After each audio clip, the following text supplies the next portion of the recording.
ನಮ್ಮಮ್ಮಗೆ 4 ಜನ ಮಕ್ಕಳು ನಾವು. 3 ಜನ ಹೆಣ್ಣು, ಒಬ್ಬನು ಗಂಡು ಮಗ ನಮ್ಮಣ್ಣ. 4 ಜನ. ಆಮೇಲೆ 4 ಜನ ಮಕ್ಕಳಿದ್ರೆ ನಮ್ಮ ಅಪ್ಪಾಜಿ ತೀರ್ಕೊಬಿಡ್ತಾರೆ. ಸಣ್ಣಕ್ಕಿರೋಬೇಕಾದ್ರೆ ತೀರ್ಕೊಬಿಡ್ತಂತೆ. ನೀವು ನೋಡಿಲ್ಲ? ನಾವು ಸಣ್ಣವರಿದ್ವಿ. ನಮ್ಮ ಸಣ್ಣ ತಂಗಿ ಹೊಟ್ಟೆಲಿದ್ಲು, ನಮ್ಮಮ್ಮನ ಹೊಟ್ಟೆಲಿದ್ಲು. ನಮ್ಮಪ್ಪ ತೀರ್ಕೊಂಡಾದ್ಮೇಲೆ 3 ತಿಂಗಳಿಗೆ ಅವಳು ಹುಟ್ಟಿದ್ಲು. ಹುಟ್ಟಿದ್ಮೇಲೆ ತುಂಬ ಕಷ್ಟ ಅಂದರೆ ಕಷ್ಟ. ಊಟ ಇಲ್ಲ, ಏನಿಲ್ಲ, ಆ ಥರ ಕಷ್ಟ. ನಮ್ಮಮ್ಮ ಯಾವಾಗ ಹೊರಗೆ ಹೋಗಿ ದುಡ್ದಿಲ್ಲಂತೆ, ಏನಿಲ್ಲಂತೆ. ಅವಾಗ ನಮಗೆ ಸಾಕೋಗೋಸ್ಕರ ಪಾಪ ಗಾರಿ ಕೆಲಸಕ್ಕೆಲ್ಲ ಹೋದ್ರು. ಸೀರೆ ಉಟ್ಕೊಳಕ್ಕೆ ಒಂದೇ ಸೀರೆ ನಮ್ಮಮ್ಮ. ಹಗಲೆಲ್ಲ ಕೆಲ್ಸಕ್ಕೆ ಹೋಗೋದು, ರಾತ್ರಿ ಬಂದು ಆ ಸೀರೆ ಒಗೆದು ಒಣ ಹಾಕೋದು. ಆ ಥರ ಬೆಳಗ್ಗೆ ಎದ್ದು ಮತ್ತೆ ಗಾರಿ ಕೆಲ್ಸಕ್ಕೆ ಹೋಗೋದು, ನೆಟ್ಟಿ ಹಚ್ಚಕ್ಕೆ ಹೋಗೋದು, ಕಳೆ ತೆಗಿಯೋಕೆ ಹೋಗೋದು. ಒಂದು ಕೆಲಸ ಇಲ್ಲ. ನಮ್ಮಮ್ಮ ಮಾಡಲಿದ್ದು ಕಷ್ಟ ಇಲ್ಲ, ಆಡು ಮುಟ್ಲಿದ್ದು ಸೊಪ್ಪಿಲ್ಲ ಅನ್ನಂಗೆ ನಮ್ಮಮ್ಮ ಅಷ್ಟು ಕಷ್ಟಪಟ್ಲು. ನಮಗೆ ಸಾಕಿದ್ಲು, ಸಾಕಿ ದೊಡ್ಡವ್ರು ಮಾಡಿದ್ಲು ಪಾಪ. ತುಂಬ ಕಷ್ಟದಿಂದ ಬೆಳೆದ್ವಿ. ಗಂಜಿ ಅಂಬಲಿ ಕುಡಿದು ಬೆಳೆದ್ವಿ ನಾವು. ತುಂಬ ಕಷ್ಟ ಅಂದರೆ ಅಷ್ಟು ಕಷ್ಟ. ಅದನ್ನ ಹೇಳಿದರೆ ನಮಗೆ ದೇವರೇ ಅದ ಎಂಥ ಶತ್ರುಗಳಿಗೂ ಅಂಥ ಕಷ್ಟ ಕೊಡ್ಬಾರ್ದು. ಆ ಥರ ಕಷ್ಟ ಅನುಭವಿಸಿದ್ವಿ ನಾವು. ಊಟ ಇಲ್ಲದ ಒಂದೇ ಟೈಮ್ ಊಟ ನಮಗೆ. ಅವಾಗ ಅಮ್ಮರು ಬರೋ ತನಕ ಕಾಯ್ತಾ ಇರ್ತಿದ್ವಿ. ಅವ್ರು ಬಂದು ಕೂಲಿ ದುಡ್ಡು ತಗೊಬಂದು, ಅವಾಗ 5 ರೂಪಾಯಿ 10 ರೂಪಾಯಿ ಇತ್ತು ಕೂಲಿ. ಅದನ್ನು ತೊಗೊಂಡು ನನ್ನ ಕೈಯಾಗ ಕೊಡ್ತಿತ್ತು ಅಮ್ಮ. ತೊಗೊಂಡೋಗಿ ಒಂದು ಅಂಗಡಿ, ತಾಚೇರಿ ಅಂಗಡಿ ಅಂತ ಅಂಗಡಿಗೆ ಹೋಗಿ 4 ಅಣಿ ಸಕ್ಕರೆ, 4 ಅಣಿ ಇವೆಲ್ಲ, ಈರುಳ್ಳಿ ಹಂಗೆಲ್ಲ ತಗೊಂಡು ಬರ್ತಾಯಿದ್ದೆ. ನನ್ನ ಒಂದು ಪಾತ್ರೆ ತುಂಬಿಸ್ಕೊಂಡು ಬರ್ತಿದ್ದೆ. ಅವಾಗ ಅಮ್ಮ ಎಲ್ಲ ಮಾಡಿ ನುಚ್ಚು ತಗೊಬಂದು ಕೊಡ್ತಿದ್ದೆ ಅಮ್ಮನಿಗೆ ನಾನು. ಆ ನುಚ್ಚಿನ ಮುದ್ದೆ ಮಾಡಿ ಎಲ್ಲರಿಗೂ ಮುದ್ದೆ ಮಾಡಿ ಕೊಡ್ತಿತ್ತಮ್ಮ. ತಿಂದು ಮಲಗ್ತಿದ್ವಿ. ಮತ್ತು ಬೆಳಗ್ಗೆ ಎದ್ದ ತಕ್ಷಣ ಅಮ್ಮ ಹೋಗ್ಬಿಡೋದು. ಊಟ ಇಟ್ಟು ಹೋಗ್ಬಿಟ್ರೆ ಇತ್ಲ ಕಡೆ ಬಂದು ನಾಯಿ ಹಂದಿ ಎಲ್ಲ ತಿಂದೋಗ್ಬಿಡೋದು ಆ ಊಟನ. ನಾವು ಆಟ ಆಡೋದ್ರ ಮೇಲೆ ಬಿದ್ದುಬಿಡ್ತಿದ್ವಿ. ಗೊಂಬೆ ಬಿಟ್ಟು ಆಟ ಅಂದರೆ ಭಾರಿ ಹುಚ್ಚು ನನಗೆ. ಹುಡುಗರನ್ನೆಲ್ಲ ಕರ್ಕೊಂಡು ಆಟ ಆಡ್ತಿದ್ವಿ ನಾವು. ಇತ್ಲ ಕಡೆ ಬಂದು ನಾಯಿ ಲಪ ಎಲ್ಲ ತಿಂದೋಗ್ಬಿಡೋದು. ಮತ್ತು ನಾವು ಗೊತ್ತಿಲ್ಲಲ್ಲ ನಮಗೆ, ಅದೇ ಅನ್ನನೇ ಉಳಿದಿದ್ದ ಅನ್ನನ ಅದನ್ನೇ ತಿಂದುಬಿಡ್ತಿದ್ವಿ ನಾವು. ಆ ರೋಡಾಗೆ ಕಲ್ಲಂಗಡಿ ಹಣ್ಣಿನ ಸಿಪ್ಪಿ ಒಗಸಿದ್ರು ಅದನ್ನು ತೊಗೊಂಡೋಗಿ ತಿನ್ನೋದೇ ನಾವು. ಬಾಳೆಹಣ್ಣಿನ ಸಪ್ಪಿ ಬಿದ್ರೂ ಅದನ್ನು ತೊಗೊಂಡೋಗಿ ತಿನ್ನೋದೇ. ಪಾಪ ಆ ಕಷ್ಟ ಯಾರಿಗೂ ಕೊಡಬಾರ್ದು, ಅಂಥ ಕಷ್ಟ ಅನುಭವಿಸ್ಬಿಟ್ಟು. ಮಣ್ಣೆಲ್ಲ ತಿನ್ನೋದು ಕಲ್ಲಂಗಡಿ ಹಣ್ಣಿನ ಸಿಪ್ಪಿಗೆ, ಬಾಳೆಹಣ್ಣಿಗೆ. ಅದನ್ನೇ ಕಡ್ಕೊಂಡು ಬಟ್ಟೆಗೆಲ್ಲ ಒರೆಸ್ಕೊಂಡು ಅದನ್ನೇ ತಿಂತಿದ್ವಿ ನಾವು. ಮಕ್ಕಳೆಲ್ಲ ಸೇರ್ಕೊಂಡು. ದೇವಸ್ಥಾನ ಇತ್ತು, ರಾಮ ದೇವಸ್ಥಾನ ಅಂತ ಐತಿ. ಆ ದೇವಸ್ಥಾನದಾಗ ಕೂತ್ಕೊಂಡು ಎಲ್ಲರೂ ತಿಂತಿದ್ವಿ. ಎಲ್ಲರೂ ಹಂಚ್ಕೊಂಡೆ ನಾವು. ಒಂದು 7-8 ಜನ ಹುಡುಗಿರಿದ್ವಿ. ಅಡ್ಮಿಷನ್ ಮಾಡಿದ್ರು 4 ಜನಕ್ಕೂ ಮಾಡಿದರೆ. ನಮ್ಮಣ್ಣ 1ನೇ ಕ್ಲಾಸ್ ಓದಿದ. 1ನೇ ಕ್ಲಾಸ್ ಓದಿದ್ದು ಹುಡುಗರ ಜೊತೆಗೆ ಗೋಲಿ ಆಡೋಕೆ ಗೋಲಿ ಆಡೋಕೆ ಓಡಾಕತ್ಬಿಟ್ಟ. ನಾವು 3 ಜನ ಶಾಲೆಗೆ ಹೋಗ್ತಾಯಿದ್ವಿ. ಅವಳಿಗೆ ಅಂಗನವಾಡಿಗೆ ಒಬ್ಬಳು, ನಾವು ಶಿಶುವಾರಕ್ಕೆ 1ನೇ ಕ್ಲಾಸಿಗೆ ಹಂಗೆ ಹಾಕಿದ್ರು. ಹೋಗ್ತಾಯಿದ್ವಿ. ಒಂದು ವಾರ ಓದ್ವಿ. ಒಂದು ವಾರಕ್ಕೆ ಹೊಡ್ತಾ ಬೆಳಕತ್ತಿದ್ವಿ ಶಾಲೆ ಒಳಗೆ.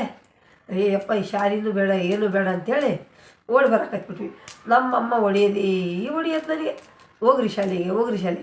ಅವ್ರಿವ್ರು ಕೇರಿಯಾಗಿದ್ದರನ್ನ ಕರೆಯೋದು, ಎತ್ತಿ ಭುಜದ ಮೇಲೆ ಹಾಕ್ಯಂದೋಗಿ ಶಾಲೆಗೆ ಬಿಟ್ಟು ಬರೋರು. ಲಬ ಬಾಯಿ ಹೊಡ್ಕೊಂಡು ಶಾಲೆ ಹತ್ರ ಹೋಗ್ತಿದ್ವಿ ನಾವು. ಶಾಲೆ ಹತ್ರ ಬಿಟ್ಟು ಬಂದ್ರೆ ಮತ್ತೆ ಓಡಿ ಬರೋದು ಮನೆಗೆ. ಅಲ್ಲಿ ಸುಧಾ ಹೋಟ್ಲ್ ಐತೆ. ಸುಧಾ ಹೋಟ್ಲ್ ಹತ್ರ ಒಂದು ಆಳು ಮನೆ ಇತ್ತು, ಆಫೀಸ್. ಅಲ್ಲಿ ಬಾಗಿಲು ಇದ್ದಿಲ್ಲ ಅದಕ್ಕೆ. ಅದ್ರೊಳಗೆ ಹೋಗ್ಕೊಂಡು ಕೂತ್ಕೊಬಿಟ್ಟೆ ನಾನು. ನಮ್ಮ ತಂಗಿನೂ ಬಂದು ಕೂತ್ಕೊಬಿಟ್ಲ ಅದ್ರಾಗೆ. ಕೂತ್ಕೊಂಡು ಅಕ್ಕ ಬಾರಿ ಹೋಗೋಣ, ಅಮ್ಮ ಹೊಡಿತಾಳೆ ಬಾರಿ, ಅಣ್ಣ ಹೊಡಿತಾಳೆ ಬಾರಿ ಅಂದ್ರೂ ನಾ ಬರಲ್ಲ ಹೋಗಿ ಅಂತ ಆಕಿಗೆ ಜುಟ್ಟು ಬಿಡ್ತಿದ್ದೆ ನಾನು. ಆಕಿನೂ ನನ್ನ ಜೊತೆಗೆ ಕುಂತ್ಬಿಡಕ್ಕೆ. ಕೂತ್ಕೊಂಡು ಶಾಲೆ ಯಾವಾಗ ಬಿಡ್ತೈತೋ ಮಧ್ಯಾಹ್ನ ಊಟಕ್ಕೆ ಆ ಟೈಮಿಗೆ ಮನೆಗೆ ಬಂದುಬಿಡ್ತಿದ್ವಿ. ಮತ್ತು ಮನೆಯಿಂದ ವಾಪಸ್ ಹೋದಾಗ ಆ ರೂಮಾಗ ಹೋಗ್ಕೊಂಡು ಕೂತ್ಕೊಬಿಡೋದು. ಅದೇ ಥರ ಮಾಡ್ತಾಯಿದ್ವಿ. ಒಂದು ದಿವಸ ಮಾಸ್ಟ್ರು ಹೇಳಿ ಕಳಿಸ್ಬಿಟ್ರು, ಶಾಲೆಗೆ ಬರ್ತಾಯಿಲ್ಲ ಏನೂ ಇಲ್ಲ ಅಂಥೇಳಿ. ಅವಾಗ ಎಲ್ಲಿಗೆ ಹೊಂಟಿರಿ ನೀವು, ಶಾಲೆಗೆ ಹೋಗ್ತಾಯಿಲ್ಲ ಅಂತ ಇದೆ ಏನೂ ಇಲ್ಲ ಅಂತೇಳಿ ಹೊಡಿಯೋದು ನಮ್ಮಣ್ಣನೂ ನಮ್ಮಮ್ಮ ಇಬ್ಬರು ಹೊಡಿತಾ ಇದ್ದಾರೆ. ಏನು ಹೊಡಿತಾ ಇದ್ದಾರೆ ಅಂದರೆ ಅಷ್ಟು ಹೊಡಿತಾ ಇದ್ದಾರೆ ನಮಗೆ. ಆಮೇಲೆ ಏನು ಮಾಡಿದ್ವಿ, ಆದರೂ ಎಷ್ಟು ಹೊಡೆದ್ರೂ ಕೇಳಿಲ್ಲ. ಮತ್ತು ಶಾಲೆಗೆ ಹೋದಂಗೆ ಮಾಡಿ ಹಂಗೂ ಹಿಂಗೂ ಹೋಗಿ ಒಂದು 5ನೇ ಕ್ಲಾಸ್ ಮುಟ್ಟಿದ್ವಿ. 5ನೇ ಕ್ಲಾಸ್ ಮುಟ್ಟಿದರೆ ಸಾಹೇಬರು ಈ ಚೆಕ್ಕಿಂಗಿಗೆ ಬರ್ತಾರಲ್ಲ, ಅವ್ರು ಬಂದ ತಕ್ಷಣ ಅವ್ರು ಬಂದ ತಕ್ಷಣ ಹಿಂಗೆ ಬಗ್ಗಿಬಿಡ್ತಿದ್ದೆ, ತಲೆ ಬಗ್ಸಿಬಿಡ್ತಿದ್ದೆ. ಆ ಸಾಹೇಬ್ರು ಏನು ಮಾಡ್ತಿದ್ರು, ನನ್ನೇ ಎಬ್ಬಿಸ್ಬಿಡೋರು. ನನ್ನೇ ಎಬ್ಸಿದ್ರೆ ಅಕ್ಷರನೂ ಗೊತ್ತಿಲ್ಲ. 5ನೇ ಕ್ಲಾಸ್ ಹೋದ್ರೂ ಏನೂ ಗೊತ್ತಿಲ್ಲ, ಒಂದನ್ನೋದು ಗೊತ್ತಿಲ್ಲ ನಮಗೇನು. ಅಷ್ಟು ದಡ್ರು ನಾವು, ಅಷ್ಟು ದಡ್ರು ಅಂದರೆ ಅಷ್ಟು ದಡ್ರು. ಆಮೇಲೆ ಸಾಹೇಬರು ಹೋಗೋ ತನಕ ಸುಮ್ಮನೆ ತಲೆ ಬಗ್ಸ್ಕೊಂತಾನೆ ಕುದುರ್ತಿದ್ದ. ಅವ್ರು ಬೇರೆಯವರಿಗೆಲ್ಲ ಪ್ರಶ್ನೆ ಕೇಳೋರು, ಹೋಗ್ಬಿಡೋರು. ಹೋದಾಗ ಅವ್ರು ಗಿಡ್ ಮೇಸ್ಟ್ರು ಅಂತ ಇದ್ದರು. ಅವರು ಕರೆದು ಕೈ ಚಾಚಿರೋದು, ಫಟ್ ಹೊಡಿಯೋದು. ಪಟ್ಟು ಪಟ್ಟು ಹೊಡೆಯೋದು ಆ ಥರ ಮಾಡೋರು. ಮತ್ತು ಸುಮ್ಮನೆ ಹೊಡ್ತಾ ತಿನ್ನೋದು, ಬಂಡೆ ಬಿದ್ದುಬಿಟ್ಟಿದ್ವಿ ನಾವು ಅಂತ ಹೊಡ್ತಾ ತಿಂದು ಆಮೇಲೆ ಮತ್ತು ಶಾಲೆ ಬಿಟ್ಬಿಟ್ವಿ. ಮತ್ತು ಶಾಲೆ ಬಿಟ್ಟು ಒಳ್ಳೆ ದೊಡ್ಡ ದೊಡ್ಡ ಪ್ರಶ್ನೆಗಳು, ಎಕ್ಸಾಮ್ ಒಳಗೆ ಪರೀಕ್ಷೆ ಬರೆಯೋಕ್ಕೆ ಬರೋಂಗಿಲ್ಲ, ಏನೂ ಬರೆಯೋಂಗಿಲ್ಲ. ನಮ್ಮಮ್ಮರು ಕೆಲ್ಸಕ್ಕೆ ಹೋಗೋ ತನಕ ಸುಮ್ಕಿರೋದು. ನಮ್ಮ ಚಿಕ್ಕಮ್ಮರ ಮನೆ ಇತ್ಲ ಕಡೆ ಒಂದು ಮಾವಿನ ಮರ ಇತ್ತು. ಆ ಮಾವಿನ ಮರ ಹತ್ತಿ ಕೂತ್ಕೊಬಿಡೋದು ನಾನು.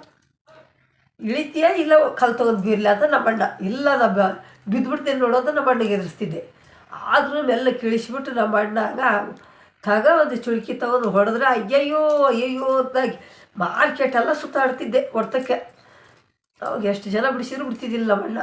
ಅಷ್ಟೊತ್ತಿಗೆ ನಮ್ಮಮ್ಮ ತಲೆನೂ ಬಚ್ಕೊಂತಿದ್ದಿಲ್ಲ. ನಾನು ಒಂದು ತಿಂಗಳಾದರೂ ನಮ್ಮಮ್ಮ ತಲೆ ಬಾಚಿಸೋ ತನಕನೂ ನಮ್ಮಮ್ಮ ಹಿಡ್ಕೊಂಡು ಬಂದು ಕಾಲೊಳಗೆ ಸಿಗಿಸ್ಕೊಂಡು ನನ್ನ ತಲೆ ಬಾಚ್ತಿದ್ಲು. ಅಷ್ಟು ಹಠಮಾರಿ ಅಂದರೆ ಅಷ್ಟು ಹಠಮಾರಿ ನಾನು. ಬರೀ ಗೊಂಬೆ ಹುಚ್ಚು ನನಗೆ. ಗೊಂಬೆ ಬಟ್ಟೆ ಆಡೋದೇ ಹುಚ್ಚು ಬರೀ, ತುಂಬ ಅದೇ ಹುಚ್ಚು. ಇಲ್ಲಿ ಆ ತಿಪ್ಪಿಯಾಗಿ ನೋಡಿದ್ರು ಆಡ್ಸ್ಕೊ ಬರೋದೆ, ಆಟ ಆಡೋದೆ. ಗಡಿಗೆಗಳಾಗ ಅಡುಗೆ ಮಾಡೋದು, ಹುಡುಗಿಯರೆಲ್ಲ ಸೇರ್ಕೊಂಡು ಆಟ ಆಡೋದು, ಆ ಥರ ಗಲೀಜು ಬರೀ ಕ್ಲೀನ್ ಅನ್ನೋದೇ ಇಲ್ಲ ನಾವು. ಆ ಥರ ಆಟ ಆಡೋದು, ಊಟ ಮಾಡೋದು, ಅಡುಗೆ ಮಾಡೋದು, ಆ ಥರ ಮಾಡ್ಕೊತ ಇದು ಮಾಡಿದ್ವಿ. ಪಿಕ್ಚರ್ ಹುಚ್ಚು ಜಾಸ್ತಿ ನಮಗೆ ಅವಾಗ. ಪಿಕ್ಚರ್ ಅಂದರೆ ಹಿಂದಿ ಬಿಡ್ತಿದ್ದಿಲ್ಲ, ತಮಿಳು ಬಿಡ್ತಿದ್ದಿಲ್ಲ, ತೆಲುಗು ಬಿಡ್ತಿದ್ದಿಲ್ಲ, ಯಾವುದು ಬಿಡ್ತಿದ್ದಿಲ್ಲ. ಅಮ್ಮರು ಒಂದು ಟೈಮ್ ಕೆಲ್ಸಕ್ಕೆ ಹೋದ್ರೂ ಅದರಲ್ಲೇ ಒಂದು ಸ್ವಲ್ಪ ದುಡ್ಡು ಉಳಿಸ್ಕೊಂಡು ಪಿಕ್ಚರ್ ನೋಡೋ ಹುಚ್ಚು ಜಾಸ್ತಿ ನಮಗೆ. ನೈಟ್ ಎಷ್ಟು 2 ಗಂಟೆ 12 ಗಂಟೆ ಲಾಸ್ಟ್ ಸೆಕೆಂಡ್ ಶೋ ಪಿಕ್ಚರ್ಗೆ ಎಲ್ಲರೂ ನಮ್ಮ ಜನಗಳೆಲ್ಲ ಹೋಗ್ಬಿಡ್ತಿದ್ವಿ ನಾವೆಲ್ಲ. ನಮ್ಮ ಚಿಕ್ಕಮ್ಮರು, ನಮ್ಮ ದೊಡ್ಡಮ್ಮನ ಮಕ್ಕಳು, ಚಿಕ್ಕಮ್ಮನ ಮಕ್ಕಳು ಎಲ್ಲರೂ ಸೇರಿ ಎಲ್ಲರೂ ಹೋಗ್ಬಿಡ್ತಿದ್ವಿ. ಪಿಕ್ಚರ್ ಬಿಡೋದಕ್ಕಿಂತ ಫಸ್ಟ್ ಶೋ ಬಿಡೋದಕ್ಕಿಂತ ಮುಂಚೆನೇ ಹೋಗಿ ಕುಂತ್ಬಿಡ್ತಿದ್ವಿ ಅಲ್ಲಿ. ಆಮೇಲೆ ಅಲ್ಲಿಂದ ಬಂದು ಮಲಗ್ತಿದ್ವಿ. ಮಲ್ಕೊಂಡು ಮತ್ತು ಬೆಳಗ್ಗೆ ಎದ್ದ ತಕ್ಷಣ ಅಮ್ಮರು ಗದ್ದಿಗೆ ಹೋಗೋರು. ಶಾಲೆಗೆ ಹೋದರೆ ಶನಿವಾರ ಭಾನುವಾರ ಬಂದುಬಿಟ್ರೆ ಇಲ್ಲೆಲ್ಲ ಸುತ್ತಮುತ್ತ ಗದ್ದೆ ಇರೋದು, ಭತ್ತದ ಗದ್ದೆ ಇದ್ದರೆ ಭತ್ತ ಆರ್ಸೋಕೆ ಹೋಗ್ತಿದ್ವಿ ನಾವು. ತೆನಿಗಳು ಬಿದ್ದಿರ್ತಾವಲ್ಲ, ಆ ಗದ್ದೆಯಾಗ ಆರ್ಸ್ಕೊಬಂದು ಇಷ್ಟಿಷ್ಟು ಉಡ್ಲಾಗ ಆರ್ಸ್ಕೊಬಂದು ಅದನ್ನು ಮಾರಿದರೆ ಅವಾಗ 2 ರೂಪಾಯಿ ಅವಾಗ 3 ರೂಪಾಯಿ ಕೊಟ್ಟರೆ ಅದನ್ನು ತಗೊಬಂದು ನಾವು ಏನಾರು ಮಂಡಕ್ಕಿ ತಂದು ಮಂಡಕ್ಕಿ ಮಾಡ್ಕೊಂಡು ತಿಂತಿದ್ವಿ ನಾವು. ತಿಂದು ತುಂಬ ಕಷ್ಟ. ಭಾನುವಾರ ಬಂದರೆ ಒಂದು ಏನು ತಂದು ಸಂತಿ ಮಾಡೋಕ್ಕೂ ಇದು ಇರ್ತಿದ್ದಿಲ್ಲ. ಎಲ್ಲರೂ ಸಂತಿ ಮಾಡಿದರೆ ನಾವೆಲ್ಲ ಹೊಟ್ಟೆ ಉರ್ಸ್ಕೊಂಡು ಸುಮ್ಮನೆ ಕುದುರ್ತಿದ್ವಿ. ಯಾರು ಮಟನ್ ಸಾರು ಎಲ್ಲ ಮಾಡ್ಕೊಂಡು ತಿಂದರೆ, ಅಯ್ಯೋ ಅವ್ರ ಮನೆಗೆ ಮಟನ್ ಸಾರು ಮಾಡ್ತಾರಲ್ಲ, ನಮ್ಮ ಮನೆ ಮಟನ್ ಸಾರು ಇಲ್ಲೆಲ್ಲ ಅಂತೇಳಿದ್ದು ಮಾಡ್ತಿದ್ವಿ. ಆಮೇಲೆ ಯಾರೋ ಬ್ಯಾಳೆ ಸಾರು ಕರಿಬೇವು ಹಾಕಿ ಸಾರು ಮಾಡಿ ಊಟ ಮಾಡಿ ಚೆಲ್ಲಿದರೆ, ಅಯ್ಯೋ ನೋಡು ಕರಿಬೇವು ಹಾಕಿ ಸಾರು ಮಾಡಿ ಊಟ ಮಾಡಿದ್ದಾರೆ, ಎಷ್ಟು ಚೆನ್ನಾಗೈತಲ್ಲ, ನಾವು ತಿನ್ಬೇಕಾಗಿತ್ತಲ್ಲ ಅನಿಸ್ತದೆ ನಮಗೆ. ಅವ್ರು ಚೆಲ್ಲಿರೋದು ಎಂಜಿನ ನೋಡಿ ಬರ್ತಿದ್ವಿ ನಾವು. ಆ ಥರ ಎಲ್ಲ ಕಷ್ಟಪಟ್ಟುಬಿಟ್ಟು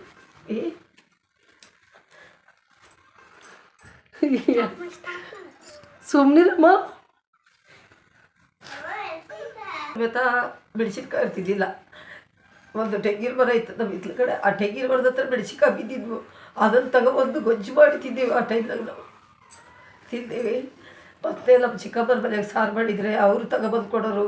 ಅವರಿವರು ನಮ್ಮ ದೊಡ್ಡಮ್ಮರ ಮನೆಯಾಗೆ, ನಮ್ಮ ಚಿಕ್ಕಮ್ಮನ ಮನೆಯಾಗೆ, ನಮ್ಮ ಮಾವರ ಮನೆಗೆ ಸಾರು ಮಾಡಿದರೆ ಅವರೇ ಸ್ವಲ್ಪ ಇಷ್ಟಿಷ್ಟು ತಂದು ಕೊಟ್ಟಿದ್ದು. ಎಷ್ಟು ಹಾಕೋದು ಸಾರು ಆಗೋದು, ಅದನ್ನೆಲ್ಲ ಊಟ ಮಾಡ್ತಿದ್ವಿ ನಾವು. ತುಂಬ ನಾವೇ ಅಂತಲ್ಲ, ನಮ್ಮ ಫ್ಯಾಮ್ಲಿ, ನಮ್ಮ ಕುಟುಂಬ, ನಮ್ಮ ಅಜ್ಜಿಗೆ ಎಷ್ಟು ವಂಶದವರು ಇದ್ದಾರೋ ಅವರೆಲ್ಲ ಅಷ್ಟೇ ಕಷ್ಟ ಬಿದ್ದಾರೆ. ಈಗೂ ಅಷ್ಟೇ ಕಷ್ಟ ಇದೆ. ಕೆಲವ್ರು ಜನಕ್ಕಿದ್ದಾವೆ ಹೇಳ್ಕೊಳ್ಳೋರು ಪಾಪ ಅವರು. ಆದರೆ ನಮಗೇನೋ ದೇವರು ಚೆನ್ನಾಗಿಟ್ಟಿದೆ. ಆದರೂ ಅಷ್ಟು ಕಷ್ಟ ಅನ್ಭವಿಸ್ಬಿಟ್ವಿ ನಾವು. ಸ್ವಲ್ಪ ಕಷ್ಟ ಅಲ್ಲ. ನಮ್ಮಮ್ಮ ಇದ್ದು ಪಾಪ ಒಂದೇ ಸೀರೆಯಲ್ಲಿ ಜೀವನ ಮಾಡಿದ್ಲು ನಮ್ಮಮ್ಮ. ಆದರೂ ವಯಸ್ಸಾದ್ಮೇಲೆ ಪಾಪ ಸುಖ ಅನ್ಭವಿಸ್ತಿಲ್ಲ.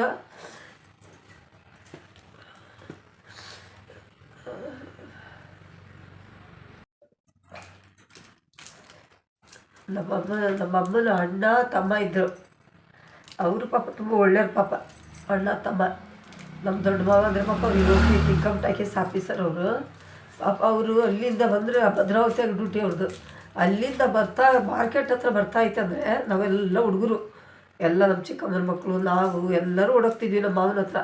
ನಮ್ಮ ಮಾವ ಎಲ್ಲರಿಗೂ 10 ರೂಪಾಯಿ 5 ರೂಪಾಯಿ ದುಡ್ಡು ಕೊಡೋದು. ಅವಾಗಲೇ ಪಾಪ ಕೊಡೋದು. ಸಂತಿ ಭಾನುವಾರ ಬಂದರೆ ಸಂತಿ ದುಡ್ಡು ಕೊಡೋದು. ಪಾಪ ಕಾಲಿದ್ದಿಲ್ಲ ಆದ್ರೂ ನೋಡ್ತಿತ್ತು ಪಾಪ. ಎಷ್ಟು ಜನ್ಮ ಎತ್ತಿದ್ರು ಪಾಪ ಇಪ್ಪೊಂದು ಋಣ ಮರೆಯೋಕ್ಕಾಗಲ್ಲ.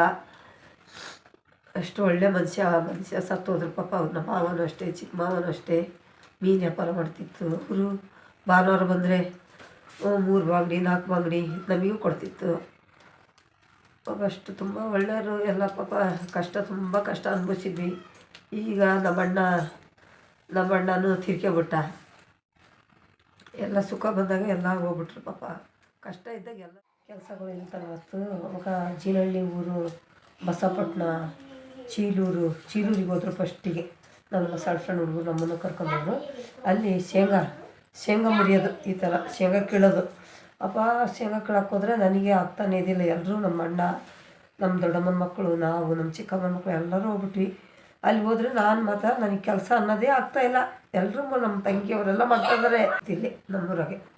ಆಮೇಲೆ ಬಸಪಟ್ಟಣ, ಚೀಲೂರು ಅಂತ ಅಲ್ಲಿಗೆ ಯಾರು ಹೇಳಿದರು, ಹಿಂಗೆ ಚೀಲೂರಾಗ ಭಾರಿ ಕೆಲಸ ಐತಿ ಬರ್ರಿ ಅಂತ ನಮ್ಮಮ್ಮರಿಗೆ ಹೇಳಿದ್ರ. ನಮ್ಮಮ್ಮವರು, ಚಿಕ್ಕಮ್ಮರು, ನಮ್ಮ ದೊಡ್ಡಮ್ಮರು ಎಲ್ಲರೂ ಸೇರಿ ಎಲ್ಲರೂ ಹೋಗ್ಬಿಟ್ವಿ ಅಲ್ಲಿ ಚೀಲೂರು ಅಂತ ಊರಿಗೆ. ಹೋದ್ಮೇಲೆ ಅಲ್ಲಿ ಶೇಂಗಾ ಕೀಳೋದು, ಭತ್ತ ಕೊಯ್ಯೋದು ಕೆಲಸ. ಎಂಥ ಕೆಲಸ ಅಂದರೆ ಪಾಪ ಮಳೆ ಇಲ್ಲಿ ಜಾರಿದರೆ ಅಲ್ಲಿ ಜಾರ್ತಾರೆ ಮನುಷ್ಯ. ಅಂಥ ಜಾರ್ಕಿ ನೆಲ ಅದು ಆ ಚೀಲೂರಾಗೆ. ಅಲ್ಲೆಲ್ಲ ಕೆಲ್ಸಕ್ಕೆ ಹೋದ್ರು. ನನಗೆ ಆಗ್ತಾನೇ ಇಲ್ಲ. ನನಗೆ ಮೂಗು ಕಟ್ಟೋದು ಜಾಸ್ತಿ. ಅವಾಗ ಶೀತ, ಮೂಗು ಕಟ್ಟೋದು ಜಾಸ್ತಿ. ಮೂಗಿನಲ್ಲಿ ಉಸಿರು ಕಟ್ಬಿಡೋದು. ನನಗೆ ಆಗ್ತಾನೇ ಇಲ್ಲ, ಏನಿಲ್ಲ. ಎಲ್ಲರೂ ಕೆಲಸ ಮಾಡ್ತಾಯಿದ್ರೆ ನಾನು ಒಳಗೆ ಮಕ್ಕೊಬಿಡ್ತಿದ್ದೆ. ನಾನು ಎಲ್ಲರೂ ಒಂದು ಸ್ವಲ್ಪ ನೆರಳಿದ್ರೆ ಸಾಕು ಅಲ್ಲಿ ಮಕ್ಕೊಬಿಡ್ತಿದ್ದೆ ಪಾಪ. ಆದರೂ ಅವರು ಕೂಲಿ ಕೊಡ್ತಿದ್ರು, ನಾನು ಕೂಲಿನೂ ಕೊಡ್ತಿದ್ರು. ನೋಡ್ತಿದ್ದಿಲ್ಲ ನಮ್ಮ ಮಲಗೋದು, ಕೂಲಿ ಇಸ್ಕೊಬರೋರು ಅಮ್ಮವರು. ಅಷ್ಟು ಕಷ್ಟಪಟ್ಟು ಅಲ್ಲಿಂದ ಸ್ವಲ್ಪ ದಿವಸ ಅಲ್ಲಿ ಕೆಲಸ ಮುಗಿಸ್ಕೊಂಡಾದ್ಮೇಲೆ ಅಲ್ಲಿ ಮಧ್ಯಾಹ್ನ ಹೊತ್ತು ಊಟ ಕೊಡ್ತೀವಿ ಅಂತ ಹೇಳಿದ್ರಂತೆ. ಅಲ್ಲಿ ಚೀಲೂರಾಗೆ ಮಧ್ಯಾಹ್ನ ಹೊತ್ತು ಊಟ ಕೊಡ್ತೀವಿ, ನೀವು ಊಟ ತರಬೇಡ್ರಿ ಅಂತ ಹೇಳಿದ ತಕ್ಷಣ ಹ್ಞೂ ಅಂತ ಹೇಳಿ ಅಡುಗೆ ಮಾಡಲಿದ್ದಂಗೆ ಕೆಲ್ಸಕ್ಕೆ ಹೋದ್ರು. ಎಲ್ಲರೂ ಕೆಲ್ಸಕ್ಕೆ ಹೋದ್ಮೇಲೆ ಮಧ್ಯಾಹ್ನ ಊಟಕ್ಕೆ ಹೋಗಿ ಕೂತ್ಕೊಂಡಿದ್ದೇವೆ. ಎಲ್ಲರೂ ಊಟಕ್ಕೆ ಕೂತ್ಕೊಂಡಿದ್ದೇವೆ. ಅವರು ಏನು ಊಟ ಕೊಡ್ತಾಯಿದ್ದಾರೆ, ಊಟ ಕೊಡ್ತೀವಿ ಅಂದ ತಕ್ಷಣ ನಾವು ಮಧ್ಯಾಹ್ನ ಅಡುಗೆ ಮಾಡಲಿದ್ದಂಗೆ ಅಮ್ಮರು ಕರ್ಕೊಂಡೋದ್ರು. ಮಧ್ಯಾಹ್ನ ಊಟ ಸಿಗ್ತೈತಿ ಬರ್ರಿ ಅಂತ ಕರ್ಕೊಂಡೋದ್ರು ನಮಗೆಲ್ಲ. ಅಲ್ಲಿ ಮಧ್ಯಾಹ್ನ ಊಟ ಕೊಡ್ತಾಯಿದ್ದಾರೆ. ಮನುಷ್ಯರು ತಿನ್ನೋಕ್ಕಾಗ್ತಾಯಿಲ್ಲ ಆ ಥರ. ಬರೀ ಖಾರ ಪುಡಿ ಕಲಸಿ ಉಪ್ಪಿನ ಪುಡಿ ಅಷ್ಟೇ ಹಾಕಿದ್ದಾರೆ ಅದರಲ್ಲಿ. ಅನ್ನ ಒಂಥರ ಒಂದು ಕಡೆ ಬೆಂದಿರ್ತೈತಿ, ಒಂದು ಕಡೆ ಬೆಂದಿರಲ್ಲ, ಆ ಥರ ಊಟ. ಅದು ನಮಗೆ ಅದೇ ಒಂದು ಅಮೃತ. ಅವಾಗ ಅದನ್ನೇ ಹೊಟ್ಟೆ ತುಂಬ ಗಪ ತಿನ್ನೋದು ಊಟನ. ಆ ಥರ ಊಟ ಮಾಡಿ ಅಲ್ಲಿ ಕೆಲಸ ಮುಗೀತು. ಅಲ್ಲಿ ಒಂದು ತಿಂಗಳ ಕೆಲಸ ಮಾಡಿದ್ರು, ಅಲ್ಲಿ ಮುಗೀತು. ಅಲ್ಲಿಂದ ಮತ್ತು ಜೀನಹಳ್ಳಿ ಊರು ಅಂತ ಇತ್ತು, ಆ ಜೀನಹಳ್ಳಿ ಕರ್ಕೊಂಡು ಹೋದ್ರು ಎಲ್ಲರಿಗೂ. ಅಲ್ಲಿ ಯಾರು ಹೇಳಿದ್ರು ಜೀನಹಳ್ಳಿಯಾಗೆ ಶೇಂಗಾ ಮುರಿಯೋದೈತಿ ಬರ್ರಿ ಹೋಗೋಣ ಅಂತ ಕರೆದ್ರು. ಅಲ್ಲಿಗೆ ಕರ್ಕೊಂಡು ಹೋದ್ರು. ಅಲ್ಲಿ ಹೋಗಿ ಶೇಂಗಾ ಮುರಿಯೋದು. ಅಲ್ಲಿನೂ ನನಗೆ ಆಗ್ತಾಯಿಲ್ಲ. ಶೇಂಗಾ ಕಿತ್ಕೊಂಡು ದೊಡ್ಡ ಇಲ್ಲಿ ಬಗ್ಗಿದ್ರೆ ಅಲ್ಲಿ ಬಗ್ಬೇಕು, ಕಿತ್ಕೊಂತ ಹೋಗ್ಬೇಕು. ನನಗೆ ಆಗ್ತಾನೇ ಇದ್ದಿಲ್ಲ. ಹತ್ಕೊಂತ ಕೂತ್ಕೊಬಿಟ್ಟೆ ನಾನು. ಆವಾಗ ಅಮ್ಮರು ಹೋಗಿ ನೀನು ಅಲ್ಲಿ ಹೋಗಿ ಹೋಗಿ ಬರ್ಲಿದ್ರಷ್ಟೇ ಅಂತೇಳಿ ಮಲಗಿಸ್ಬಿಟ್ಟು ನನಗೆ ಹೋದ್ರು. ನಮ್ಮ ತಂಗಿ ಎಲ್ಲದ್ರಾಗೂ ಚೂಟಿ. ನಮ್ಮ ತಂಗಿ ಎಲ್ಲದ್ರಾಗೂ ಫಸ್ಟ್ ಇರೋಕ್ಕೆ ಅವಳು. ಎಲ್ಲ ಕೆಲಸದಾಗೂ ಫಸ್ಟ್ ಇರೋಕ್ಕೆ. ಹೋಗಿ ಮುಗಿಸ್ಕೊಂಡು ಕೂಲಿ ತೊಗೊಂಡು ಬರೋಕ್ಕೆ. ಅವಾಗ ಅಲ್ಲಿ ಒಂದು ತಿಂಗಳು ಮಾಡಿದರು. ಅಲ್ಲಿ ತಿಂಗಳು ಮಾಡಿ ಅಲ್ಲಿ ಸ್ನಾನ ಮಾಡ್ಕೊಂಡು ಕೆಲಸ ಮಾಡ್ಕೊಂಡು ಸ್ನಾನಕ್ಕೆ ಚಾನಲಿಗೆ ಹೋಗೋದು. ಚಾನಲ್ ಹತ್ರ ಹೋಗಿ ಸ್ನಾನ ಮಾಡಿ ಬಟ್ಟೆ ಎಲ್ಲ ಮಾರ್ಕೊಂಡ್ಸರಿ ಬಟ್ಟೆ ತೊಳ್ಕೊಳ್ಳೋದು, ಸ್ನಾನ ಮಾಡೋದು. ಭಾನುವಾರ ದಿವಸ ಮತ್ತು ಅಮ್ಮರು ಭತ್ತ ಗುಡ್ಸಕ್ಕೆ ಹೋಗೋರು. ಅಮ್ಮರೆಲ್ಲ ಸೇರಿ ಭತ್ತ ಗುಡ್ಸ್ಕೊಂಡು ತಗೊಬಂದು ಅದನ್ನು ಮಾರಿ ಜೀವನ ಮಾಡುತ್ತಿದ್ವಿ. ಅಷ್ಟು ಕಷ್ಟ ಅನುಭವಿಸಿದ್ವಿ ಅಂದರೆ ಅಪ್ಪ ಎಂಥ ಆ ಥರ ಯಾರಿಗೂ ಎಂಥ ಶತ್ರುಗಳಿಗೂ ಬರಬಾರ್ದು ಅಂಥ ಕಷ್ಟ ಅನುಭವಿಸಿದ್ವಿ. ನಮ್ಮ ಕಳ್ಳು ಬಳಿಗಳಿಗೆಲ್ಲ ಗೊತ್ತು ಈ ಕಷ್ಟ ಎಲ್ಲ. ಅವರು ಅನುಭವಿಸಿದ್ದಾರೆ, ನಾವು ಅನುಭವಿಸಿದ್ದೀವಿ. ಈಗೇನು ಪಾಪ ಸುಖ ಕೊಟ್ಟಿದ್ದ ದೇವರು. ಅಷ್ಟು ಕಷ್ಟಪಟ್ಟಿದ್ದೇವೆ ಅಂತೇಳಿ ಸುಖ ಕೊಟ್ಟಿದ್ದ. ಅದು ಹಬ್ಬ ಬಂದ್ರೂ ಯುಗಾದಿ ಹಬ್ಬ ಅಂತ ದೊಡ್ಡ ಹಬ್ಬ ಅಲ್ಲ. ವರ್ಷಕ್ಕೊಂದು ಜೊತೆ ಬಟ್ಟೆನೂ ಕೊಡ್ಸೋಕ್ಕಾಗ್ತಿದ್ದಿಲ್ಲ ಅಮ್ಮನ ಕೈಗೆ. ಎಲ್ಲಿ ತರೋಕ್ಕಾಗ್ತಿತ್ತು ಅವಾಗಿನ ಥರದ್ದು. ಅವಾಗ 10 ರೂಪಾಯಿ ತಂದರೆ ಅವಾಗಿನ ಜೀವನ, ಅವಾಗಿಂದು ವಾತಾವರಣನೇ ಬೇರೆ, ಅವಾಗಿಂದು ದುಡಿಮೆನೇ ಬೇರೆ. 10 ರೂಪಾಯಿ ತಂದರೆ ಅದರಲ್ಲಿ ಅಕ್ಕಿ, ಅದರಲ್ಲಿ ಇದು. ಅವಾಗ ಸಿಮೆಣಿ ದೀಪ, ಲೈಟ್ಗಳು ಇದ್ದಿಲ್ಲ. ಸಿಮೆಣಿ ತರಬೇಕು, ದೀಪಕ್ಕೆ ಹಚ್ಬೇಕು, ಆ ಥರ ಮಾಡ್ತಿದ್ವಿ. ನಮಗೆ ವರ್ಷಕ್ಕೊಂದು ಸರಿ ಬಟ್ಟೆನೂ ಕೊಡ್ಸೋಕ್ಕಾಗ್ತಿದ್ದಿಲ್ಲ. ಅಮ್ಮಗೆ ಶಾಲೆ ಒಳಗೆ ಯೂನಿಫಾರ್ಮ್ ಕೊಡೋರು, ಅದನ್ನು ಹೊಲ್ಸೋಕೆ ಸಮೇತ ದುಡ್ಡು ಇರ್ತಿದ್ದಿಲ್ಲ. ಶಾಲೆ ಒಳಗೆ ಹೊಲ್ಸ್ಕೊಡ್ತಿದ್ರು, ಬಡವರು ಅಂತೇಳಿ ಹೊಲ್ಸ್ಕೊಡ್ತಿದ್ರು ಅವರೇ ನಮಗೆ. ಅಲ್ಲಿಂದ ಸಂತಿಗೆ ಬಟ್ಟೆಗಳು ಉಡ್ಬೇಕಂದ್ರೆ ಸಂತ್ಯಾಗಿನ ಬಟ್ಟೆ ತಗೊಬಂದು, ಈ ಸಂತ್ಯಾಗ ಮಾರ್ತಾರಲ್ಲ ಹಳೆ ಬಟ್ಟೆಗಳು, ಅವನ್ನ ತಗೊಬಂದು ಉಟ್ಕೊತಿದ್ವಿ ನಾವು. ಅದನ್ನು ಕೊಳ್ಳೋಕ್ಕೂ ದುಡ್ಡು ಇರ್ತಿದ್ದಿಲ್ಲ. ಅದು ಎಷ್ಟೆಷ್ಟು ಉಳಿತಿತ್ತೋ ಅದನ್ನು ಕೂಡಿ ಇಟ್ಕೊಂಡು ತಗೊಂಡೋಗಿ ಬಟ್ಟೆ ತಗೊಬಂದು ಕೊಡ್ತೀವಿ. ವರ್ಷಕ್ಕೊಂದು ಸರಿ ಬಟ್ಟೆ ತರ್ತಿದ್ವಿ ನಾವು. ತಂದು ಉಟ್ಕೊತಿದ್ವಿ ಅದನ್ನು. ಇಲ್ಲಿ ಫ್ಯಾಕ್ಟ್ರಿಗೆ ಸೇರ್ಕೊಂಡ್ವಿ. ಉಪ್ಪಿನಕಾಯಿ ಫ್ಯಾಕ್ಟ್ರಿ ಆಗ್ತಿ ಇಲ್ಲಿ ನಮ್ಮ ಶ್ರೀರಂಗಪಟ್ಟಣದಲ್ಲಿ. ಉಪ್ಪಿನಕಾಯಿ ಫ್ಯಾಕ್ಟ್ರಿಗೆ ಸೇರ್ಕೊಂಡ್ವಿ. ಅಲ್ಲಿ ಅವಾಗ ಎಷ್ಟು 16 ರೂಪಾಯಿ ಕೂಲಿ. 16 ರೂಪಾಯಿ ಕೂಲಿ ಆದರೆ ಬೆಳಗ್ಗೆ 10 ಗಂಟೆಗೆ ಹೋದರೆ ರಾತ್ರಿ 1 ಗಂಟೆಗೂ ಬಿಡ್ತಿದ್ರು ಅವರು, 2 ಗಂಟೆಗೂ ಬಿಡ್ತಿದ್ರು. ಆ ನಿದ್ದೆ ಕಣ್ಣೊಳಗೆ ಕೆಲಸ ಮಾಡಿ ಬರ್ತಿದ್ವಿ ನಾವು. ಎಷ್ಟೊತ್ತು ಕುಡ್ಗೋಲ್ ಮೇಲೆ ಕುತ್ಕೊಂಡು ಮಾವಿನಕಾಯಿ ಹೆಚ್ಚೋದು. ನಿದ್ದೆ ಕಣ್ಣೊಳಗೂ ಕಣ್ಣು ಮುಚ್ಕೊಂಡೇ ಎಸ್ತಿದ್ವಿ ನಾವು. ಆವಾಗ ಬೆಳಗಿನ ಜಾವ ಒಂದೊಂದು ದಿವಸ ಬೆಳಗಿನ ಜಾವ ಬಿಡೋರು ಫ್ಯಾಕ್ಟ್ರಿಯಾಗಿ ಕೆಲಸ. ಬೆಳಗಿನ ಜಾವ ಬಿಟ್ಟರೆ ಬೆಳಗಿನ ಜಾವ ಬಂದು ಯಾವಾಗ ಅಡುಗೆ ಮಾಡ್ಕೊಳ್ಳೋದು ಯಾವಾಗ ತಿನ್ನೋದು ಯಾವಾಗ ಮತ್ತೆ 10 ಗಂಟೆಗೆ ಓಡೋಗ್ಬೇಕು. ಹೋಗಲಿಲ್ಲ ಅಂದರೆ ನಡೀರಿ ವಾಪಸ್ ಕಳಿಸ್ತಿದ್ರು ಮನೆಗೆ. ಮತ್ತು ನಿರ್ವಾಹ ಇಲ್ಲ, ಮತ್ತು ಹೋಗಲಿಲ್ಲ ಅಂದರೆ ನಿರ್ವಾಹ ಇಲ್ಲ. ಮತ್ತು ಬೆಳಗ್ಗೆ ಬಂದು ಅಡುಗೆ ಮಾಡ್ಕೊಳೋದು, ನಿದ್ದೆ ಮಾಡ್ತಿದ್ದಿಲ್ಲ. ಅಡುಗೆ ಮಾಡೋದು, ಊಟ ಮಾಡೋದು ಮತ್ತು ಓಡೋಗೋದು ಫ್ಯಾಕ್ಟ್ರಿಗೆ. ಇದೇ ಥರನೇ ಜೀವನ ಕಳೆದ್ವಿ.